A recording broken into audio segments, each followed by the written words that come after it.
చాలా మంది భయపడేది సమస్యలకి కాదు, పుకార్లకి, రూమర్లకి.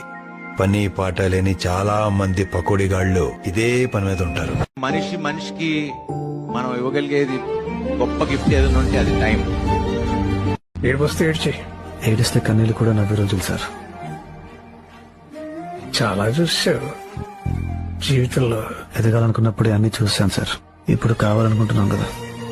ఇలాంటి ఒక పరిస్థితి వస్తుందని మా నాన్న ఎప్పుడూ చెప్పాడు సార్. ఏడ్చి గోలు చేయటం కంటే నవ్వుతూ తప్పుకోవడమే మంచిది. Well played sir. ఒక్కోసారి మన అనుకున్న వాళ్ళందరూ మనల్ని వదిలి వెళ్లిపోవచ్చు. అప్పుడు కూడా మనం బతక తప్పదు. ఎందుకో ఎవరి కోసం బతుకుతున్నామో కూడా తెలియకపోవచ్చు. అయినా దేనికి మనం చెల్లించకూడదు. ఇప్పుడు దీన్ని నీకు ఇంగ్లీష్లో చెప్పనా? That's life.